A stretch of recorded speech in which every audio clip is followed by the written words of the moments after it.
Hello. Welcome everybody. We're just gonna wait for Hilvi to join on in. There she is.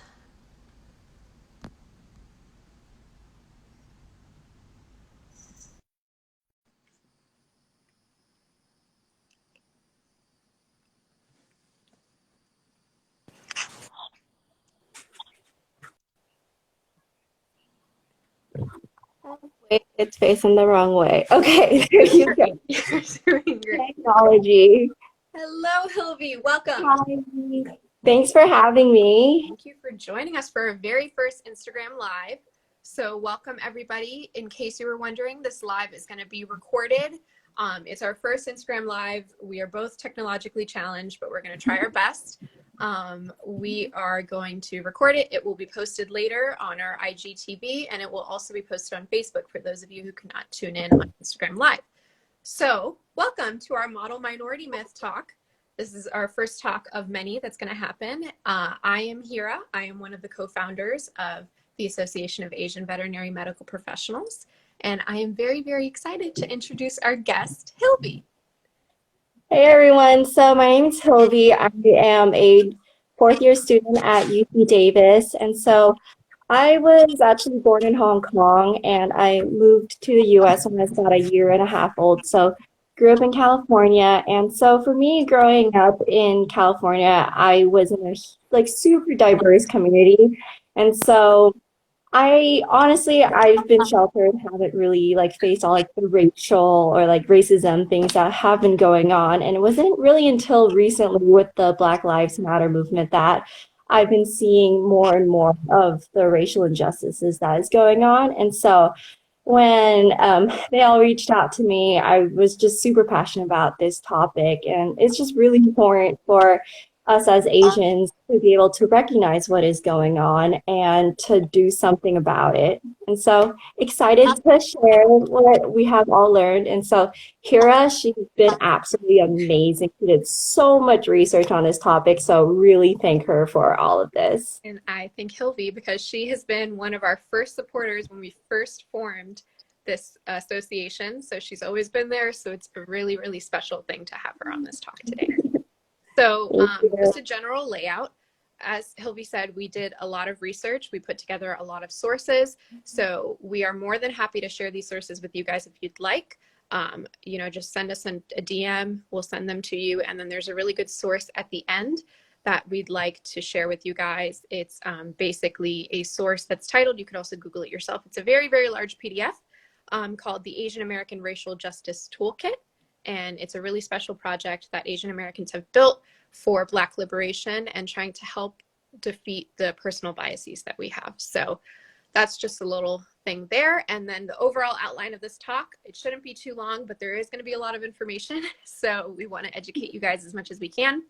It's basically talking about what is the model minority myth, what misconceptions kind of stem from it, how does the model minority myth contribute to anti-Blackness, and also why it's important to be aware of that. And finally, how can Asians play a role in racial justice? So to get started, also, if anybody has any questions at any time, I think we can see them at the bottom here. Just send us a question. At the end, we'll go through them and we'll answer any questions that you guys have. So here we go. So the model minority myth, it is actually defined as when an ethnic minority demographic group whose members are perceived to achieve a higher degree of socioeconomic success than the population average. So usually that success is measured either in income, education, low criminality, and high family or marital status. Basically, the way the model minority works for Asians is that we are smart, polite, successful, law-abiding, hardworking, socioeconomically thriving model citizens, and the shining example of overcoming racism and discrimination to live the American dream. And so kind of where all of this started was when Chinese laborers first immigrated to the US during the California Gold Rush and the Transcontinental Railroad construction. Eventually, the gold and jobs became scarce, and so working class laborers feared losing their jobs to immigrants. And so came the Chinese Exclusion Act of 1882 that we all learned about in history. And so that prohibited immigration wasn't repealed until 1943. And so that portrayed Asian communities as the yellow peril. And so we were threatening, exotic, and a menace. And so Asian Americans throughout those years faced large scale violences. And as a result of this, even a lot of things more recent, like in Rock Springs, Wyoming in 1885, Hell's Canyon, Oregon in 1971, and in LA in 1971, there are just lots of massacres that are going on in the United States because of it. Yeah, and it's kind of just at that was the moment of time basically when Asians were the enemy, when Asians were somebody who Americans did not consider part of the American dream. But then World War II ended and the beginning of the Cold War happened. And at that time, it became politically convenient for Asians in the United States to go from the yellow perils that they were previously described as to model minorities. So the birth of the model minority myth occurred. Basically, the United States feared that Chinese immigrants being excluded from society would hurt its allyship with China against Japan during the Cold War. So they passed the Magnuson Act of 1943, and that allowed a couple of Chinese immigrants in, and it started the narrative shift where, the model minority came from. They used Chinese Americans as promotional materials where they were law-abiding, peace-loving, courteous people that lived quietly among us, and that they successfully assimilated despite the profound racism in America against all minorities.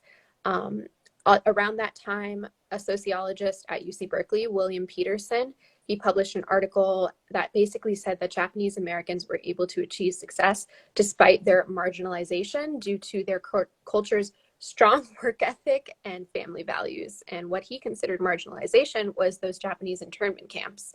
And it makes it seem as though Asians have always been welcome and Americans are so happy to have them there when we're ignoring Japanese internment, mass lynchings of Asians in the 19th century, Vincent Chin's murder, so many things. And, America has not been a welcoming place for Asian Americans. So it's important to know where the myth stems from and how it just kind of erases any responsibility from white America.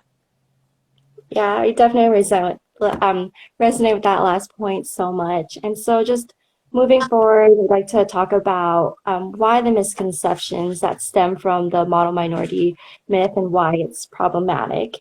And so with this methodology, it's used to argue that Asian Americans have achieved the American dream by comparing the data averages of education levels, median family incomes, and marital status between Asian Americans and whites. And there are so many things wrong with this methodology, and it's just super inaccurate because what it does, it lumps all Asians together.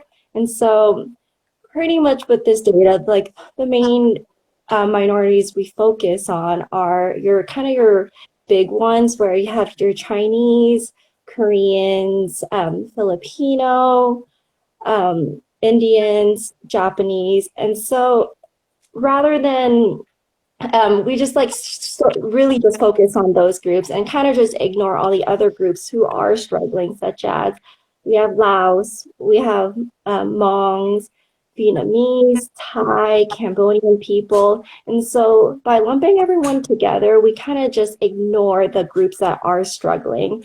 And so this monolith narrative leaves absolutely no room for the full range of diaspora and diverse experience of Asian Americans that are living here. And it just really homogenizes different ethnic identities together. And so kind of just looking at the different datas that have been published, kind of just breaking down in terms of college degree and even with salaries that Asians make.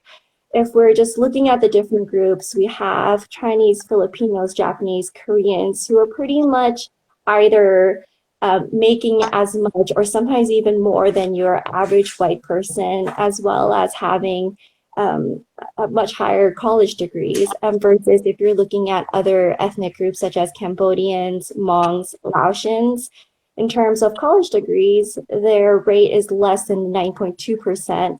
And as well as for every single dollar that a white man makes, a Samoan woman would make about 0.62, and while a Burmese woman would make 50 cents per every single dollar. So kind of all this shows that the experience of Asian groups aren't all the same. So by lumping all of us together as a model minority, it's really inaccurate. Yeah, and it kind of gets rid of all that diversity that the Asian continent has in and of itself. Yep, Another exactly. thing that stems from this model minority myth is something which is kind of like a sub myth called the invisible minority. It basically allows Asians to blend into the background noise of what America is. So, for example, in academia, a lot of teachers and counselors assume that Asian students don't need any aid, that they don't need support programs, bilingual education, or any sort of mental health care. So these students start being afraid to ask for help, and they're also facing that pressure to succeed from school, but also from home. So it becomes a vicious cycle where, you know, Asian students are just not thriving as much as they want to be, and they feel like they can't ask for help because they're expected to do better. Another example of an invisible minority is where refugees, so a lot of the Southeast Asian minorities like Thai, Vietnamese, Hmong, they all fled violence and were left with this profound trauma from coming to the United States, but that trauma was left unaddressed because they didn't fit the mold of somebody who looks like they need health care. So these Asian American Pacific Islander communities are completely neglected, and they've had lasting impacts from fleeing this trauma and never having it addressed. So again, Asians just kind of fit into the background, unfortunately, with this myth, and it kind of leaves them without the resources that they need, and it makes them invisible. Yeah, kind of moving from that point of like Asians being the background, I feel like in a sense it's just Asians are portrayed as perpetual foreigners. And no matter how much they say, it's like, oh, hey, look, they're doing as well as white people. At the same time, they're essentially saying that, but you're always going to be different. You're never going to be white. And so essentially, Asian Americans, while we are all the same, we're also all different from other Americans. And while we've assimilated that better than other minority groups, we're still seen as some sort of foreign quality that renders them as perpetual outsiders. And I mean, so many of us, we've heard our absolute favorite question ever, but where are you really from? Mm-hmm. And so had that asked many times, or like, oh yeah, what are you? Yeah, my favorite. American. I've been here for 24 years. Mm-hmm. So just like with exoticizing Asian culture and people, when you have men who are always going to be kung fu masters, women, we're all like submissive sex objects. And so if you're gender non-binary or transgender, you just don't exist at all. And so there's just so much of inherent discrimination that exists that we should be really just speaking out against. So really happy that this talk is going on. Kind of going in with the exoticizing Asian people and Asian cultures and the professional foreigner thing. I know a lot of people have watched the classic Breakfast at Tiffany's movie, and I don't know if you guys remember Mr. Yunioshi, but he was a completely racist portrayal of an Asian American. He had taped eyelids, buck teeth, a very, very thick accent. You know, it was just, it was absurd. And that's kind of the representation that Asian Americans have in media, and that's what people were seeing. And if you don't live in a very diverse place like, you know, the cities of Cali or Miami or New York, that's probably the only exposure you've had to Asian people. So that, and you know, even now with whitewashing Hollywood, recently Scarlett Johansson played an anime character.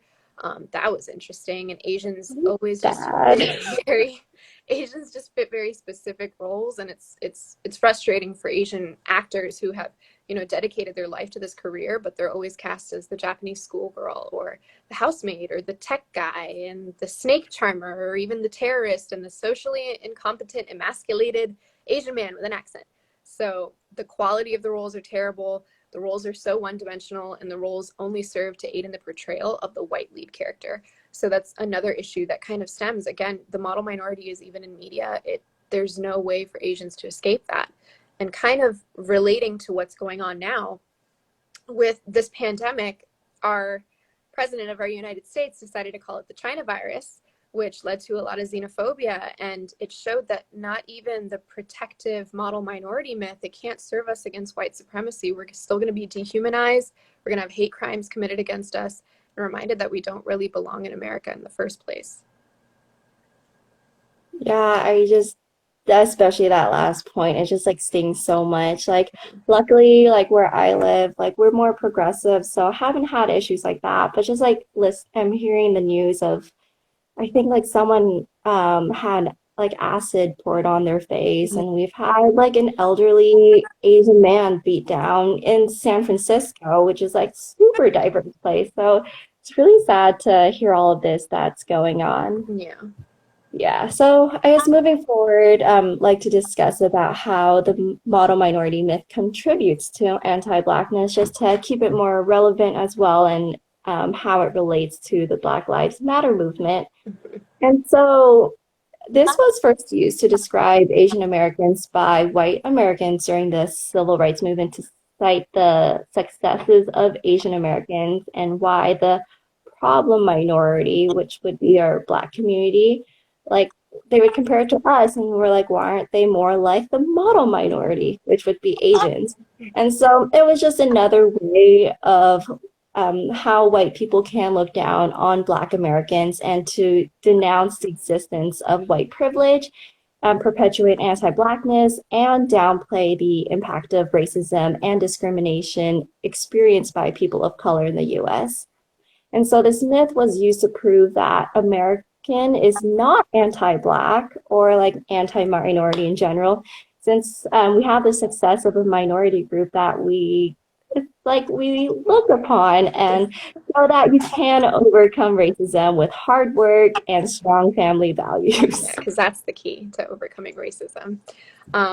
It kind of going back on how it's relevant today, we had back during the election a Trump supporting writer write an article called "Why Democrats Feel Sorry for Hillary Clinton," and somehow he twisted it into an ending that made Trump's policies look good. I don't know if that was his intention, but I want to quote it here because it's pretty interesting to see how the model minority myth is still being used to emphasize Black failure, basically. So it's, quote, "Today, Asian Americans are among the most prosperous, well-educated, and successful ethnic group in America.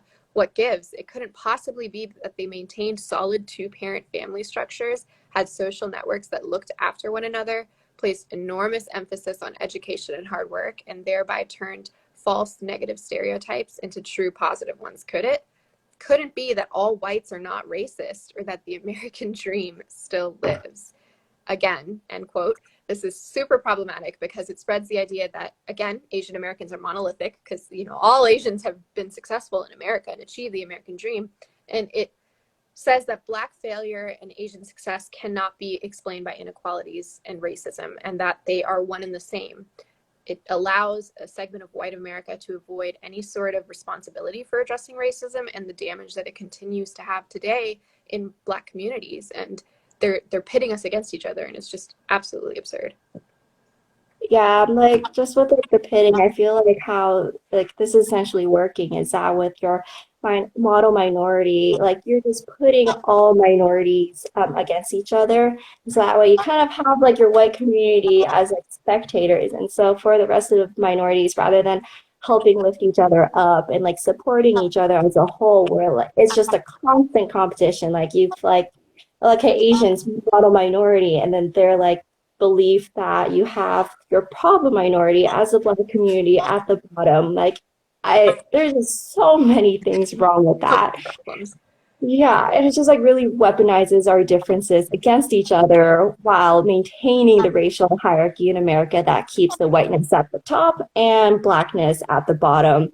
And so it's just another way of emphasizing the failings of Black Americans and other minority groups. And so basically the perception of an existence of a model minority implies that other groups are at fault for falling short of achievement or assimilation into American or AKA white culture. And so some claim that government intervention or targeted support is not needed to address your racial or ethnic socioeconomic equalities since Americans we achieved so much success without government help, and with the Black Lives Matter movement going on, like that just shows that you really do need a government there that supports you. Like we need someone to pass these laws, keep police departments accountable for themselves, and so it's really important for us to take a voice, take a stand, and even though with Asian culture they tell us to just keep it down and it's like it's not your fight, like we got to do it. And so with racism, like I do want to admit that like racism that Asian Americans have experienced, like we've had with like I talked about before with like the histories and like the Chinese Exclusion Act, we've had we've been barred from entering the US and gaining citizenship and sent to incarceration camps. But at the end of the day, this is all way different from what our Black community has faced. With them still going on today, lots of segregation, police brutality, discrimination, and although we do have our Asian struggles, at the end of the day, it's never at the level of systemic dehumanization that Black people have faced and continue to face today. Yeah, it just goes to show that, you know, they try to make it seem like, oh yeah, your life sucks more than the other one, but it's not a competition. Like this isn't, Mhm. and we need to recognize where we have to help, you know, our fellow minority communities. And kind of going off of that, the statement that you made about how government programs aren't needed because, you know, Asians were able to make it on their own. The only reason that Asians were able to afford better jobs and close racial wage gaps wasn't because they studied harder or because they had tiger moms or Confucian values. It's just because Americans started treating them better. And this started with the formation of the model minority myth. We go back to the sociologist William Peterson at UC Berkeley, and his article, yes, it was about Japanese American success, but he also, inside of that article, basically said that, like the Negroes, the Japanese have been the object of color prejudice. And he kind of pits those two minorities against each other. And at that heart of that argument, it just shows that, you know, Black people, according to the sociologist, are deficient, pathological, and it just offers a path out for people who are like, I'm not racist, I'm, you know, but, you know, this is true. Mhm. And it kind of creates this thing called racial resentment, which is not the same as racism. It's kind of like racism's little baby. It's basically a moral feeling that society has in which Blacks violate traditional American values and the individualism and the self-reliance that should be possessed by Americans, they claim that Black people do not have. So it's kind of a way for them to not be called racist. And, you know, today we would call that biases. But basically that Japanese American, you know, article kind of solidified that as a way for people to get out of being called racist. And it's absolutely crazy that this is something that people believe, that Black people are genuinely inferior, which is absolutely wrong. And I think a couple years after that article by the sociologist, a writer who was an Asian American, Frank Chen, he said, whites only love us because we're not Black. So that just shows that, again, they were just treating Asians with better respect, which is why we were able to make it in society. But really, we were just held up as somebody to keep shoving somebody else down. Yeah, just like at the end of the day, like we, like all of our minority groups, we're all harmed by white supremacy. And just rather than competing in an oppression Olympics, we must confront our own biases and the ways we have internalized racist messages in the media and pop culture so that we can build true solidarity in the fight against racism and other systems of oppression. And kind of shout out to someone's comment when I read was like, we have played a huge role in perpetuating racism by not speaking up. And just like, Totally. I agree with that so much. Completely agree. Just kind of to recap, we're already on our little fourth point, which is why is it important, again, to be aware of this? Again, the model minority myth, it erases differences amongst individuals. It is a positive stereotype, but it's still a stereotype. And it's ignoring the diversity of Asian American cultures. And it continues to portray Asian Americans as these perpetual foreigners who will never be American enough. The model minority myth also erases racism against Asian Americans by positioning them as beneficiaries of the bounty of the American dream. So I guess internment camps never happened. None of these massacres happened. Let's just ignore that. Asians were always liked in America.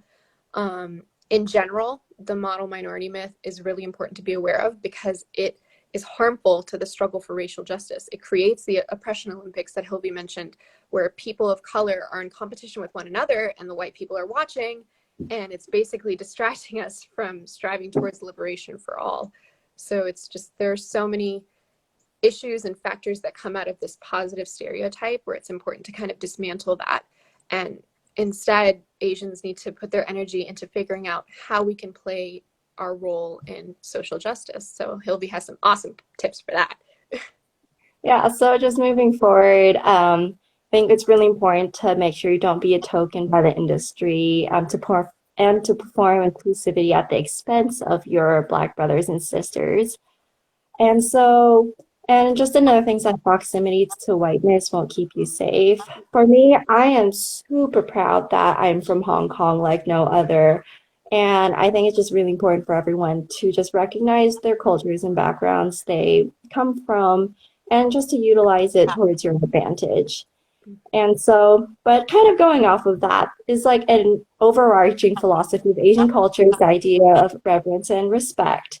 And so we're conditioned to keep quiet and not disrupt. And so, especially with the Black Lives Matter movement going on, even for myself, it was a constant struggle of like, should I speak out against it? Like, this is, in a sense, it's like, it's not my problem. Like, it's whites against blacks. And for Asians, like if I say something and take a side, what does like are people going to look down upon me? And I even actually reached out to some other vet Black student pages and asked like, hey, like I want to speak out against this because it's a human rights thing, but if I say something, am I going too far because I'm Asian? And a lot of them are like, no, like the more people talk about this, like the better it is. And so I just feel like to show our pride in our heritage and bring honor to our families, like we were told to keep our heads down, work hard, and be gracious. But for many immigrant families, mine included, our ancestors and parents worked so hard so that we could have opportunities in this country. But speaking out against racism, disparities, and xenophobia is honestly the ultimate show of respect. Our ancestors sacrificed their voices so that we could find ours in this country. And so we must stop this cycle of submission and take on the mantle to fight for our rights and the rights of others as well. And so it's important for us to open the door for future generations to begin the process of healing in this country. Definitely. And I feel like, especially with an Asian man being involved in the murder of George Floyd, it's our responsibility to cultivate that solidarity between the Asian and Black community. And we need to actively combat anti-Blackness that is ingrained in our cultures, in our societies. We can't perpetuate the narrative that colonists put forward about minority groups not getting along. That's not, we're all in the same fight, and the fight is trying to be treated like human beings. So confronting our anti-Blackness can start within our families, but it can also start within ourselves. So a couple of examples, I don't know if you've heard about Fair and Lovely, but it's basically a skin bleaching cream that a lot of Indian and Pakistani cultures use because being dark is considered being dirty. And, your little auntie at the table would say, you should start using some Fair and Lovely. You're getting a little dark there. No one's going to love you or marry you. And that's just a completely disgusting stereotype to have and a bias to have. Another thing is using the word kalu to describe Black people. That's not okay. That's a very derogatory term. And it needs to be changed. And I don't know if in Hong Kong they have similar terms like that, but it's just changing the way we speak, realizing that our words have an impact is important, and also realizing that our subconscious biases can make us do things like showing fearful mistrust of our Black neighbors. And, you know, we have to keep in mind that we should call out these things not only when we witness them in other people, but also when we do them ourselves, because we all have a lot of unlearning to do. And we have to have these uncomfortable conversations and uncomfortable moments with ourselves where we practice activism outside of the spaces in which we know people will agree with us, because that's the places that the change actually needs to happen in. So we have to be loud. We have to make things uncomfortable in order to truly be effective in this, you know, fight for racial justice. Yeah, I just absolutely love that so much. So just kind of end of the day, like to summarize, like who really benefits when minority groups are fighting against each other and apathetic to another struggle? And it's like truly the colonists. It's the ones who have been advantaged by our decades-long burden of being othered, of being divided. And so it's really important for the decision-making table of whatever it be, like government, and for us like vet med or vet med governing body to really be as diverse as the people it represents. And tying this into vet med, we still have a long way to go. Yeah, I know like our AVMA, which is like the vet med governing body, it's like pretty much mostly white male at this point. And so I feel like it's really important moving forward to have more diversity. And so we must stand in, and it's like important for us to stand in solidarity with our Black communities whose sacrifices led to the civil rights and privileges that we benefit from. And so we have to sacrifice our well-behaved and complicit trope for them. And so we must demand change, demand that police brutality and systemic disregard for Black lives stops. And so with voting coming up, really, really encourage everyone to please register for voting, have a voice. I personally was absolutely terrible with voting. I didn't really do much research and kind of just like vote. I like did voting more on the national level, but what I've learned is most important is at like your local level. That's where so much of it counts, especially in terms of keeping in count your police department, encouraging education, things like that. And so at the end of the day, humanity is not tied to one person, place, gender, or race. And with Black Lives Matter, our liberation is bound together, and we must turn our segregated oppression into a collective resistance. Definitely. And, you know, those are really strong, like, action words that, you know, you used, Hilvi. And I feel like it's very important to remember that this is something that we need to act on. We can't just do performative activism. That's not effective. That's not going to do anything. So things like what we're doing now, where we're having this dialogue, allowing people to tune in, and we've combed through the resources and we found these things, these facts for people, and them learning more about it and researching on their own. Self-education is the number one way to overcome your biases. So I feel like it's very important. So again, that's basically the majority of our talk. If anybody needs any access to these resources, shoot us a DVM, shoot us a DM, and don't shoot us a DVM. Shoot us a DM. I'll take my DVM now. I mean, I'll take it now. I don't want to do this clinic thing, but so we have plenty of resources for that. And again, the Asian American Racial Justice Toolkit, I'm going to just quote, and then I see we have some questions in the chat, so I'll answer that in just a second, but I'm just going to quote what the purpose of this toolkit was. So it says that this toolkit is a project of love from the grassroots, from and by Asian American communities. As Asian Americans, we believe that our liberation is tied to Black liberation, and we continue to dream about a world where all of our people will be free. So this just shows, again, we as Asians, we don't need to keep quiet in this. We need to speak out. We need to be there. We need to be allies, and we need to help our Black brothers and sisters through this time of just absolute insanity. It's been going on for so long. Only now are more people becoming aware of it, and it's being recorded. This has always been happening for hundreds of years, but it's just about time now that we, you know, do something about it and actually make the change. So I saw a question here that says, have you guys felt like there's been more backlash from Asians for whitewashing in Hollywood as opposed to police brutality? I feel like we also need to prioritize what kind of racism issues we speak out against. I feel like, yes, there is that backlash in Hollywood. And of course, the invisible minority myth is a thing. And that's our own Asian issue, where Asians feel like they need more representation in the media.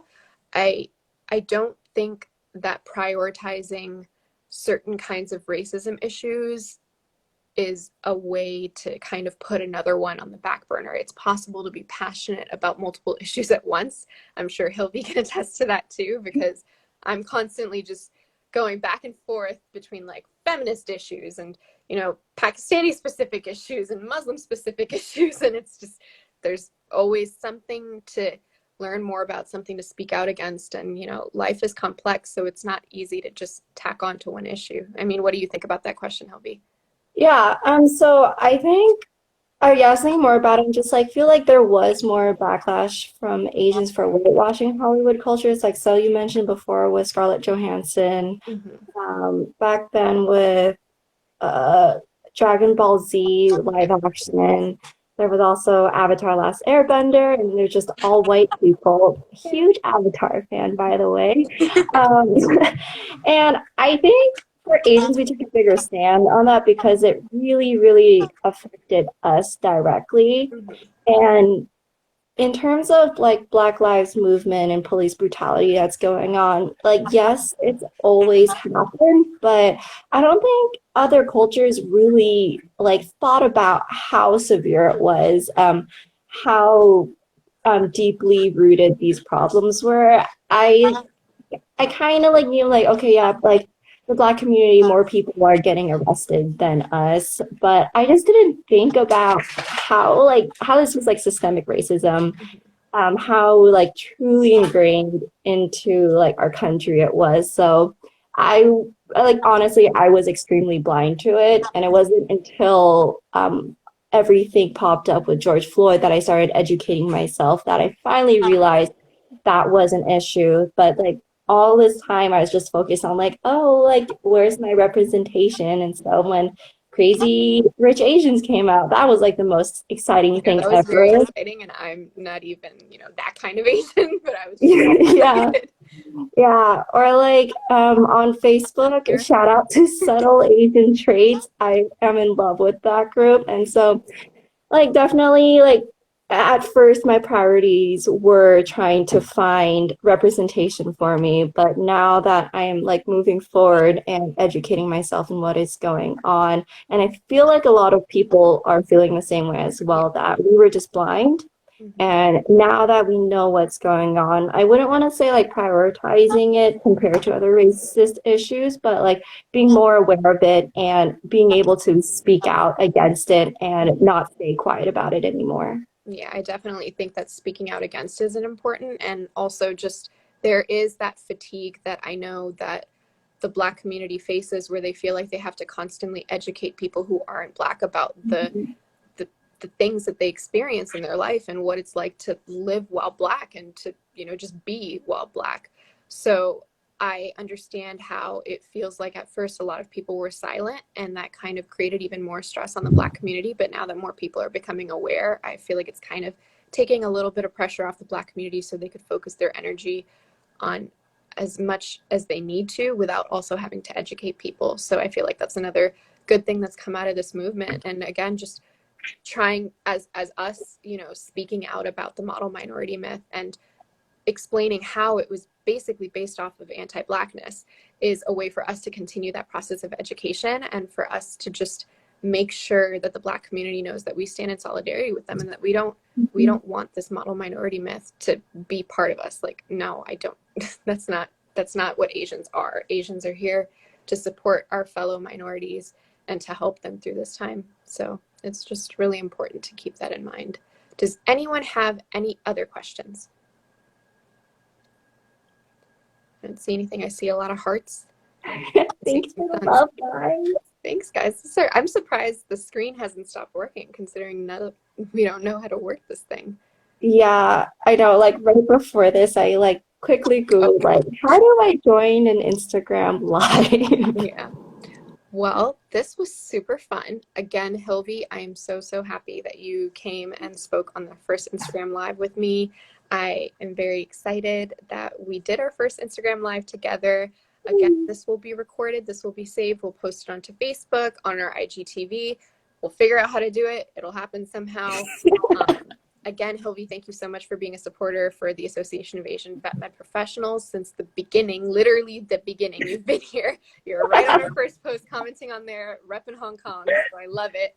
And Thank you. in the future we can collaborate more. Just so you guys know what the AAVMP is currently working on is we've been collaborating with the Multicultural Vet Med Society, VMA, and Pride VMC, all these other networks, basically trying to get more diversity inclusion legislation passed by the AVMA. So that kind of goes along with how we're trying to make vet med a little bit more representative of our melting pot of a population instead of just a lot of percent white.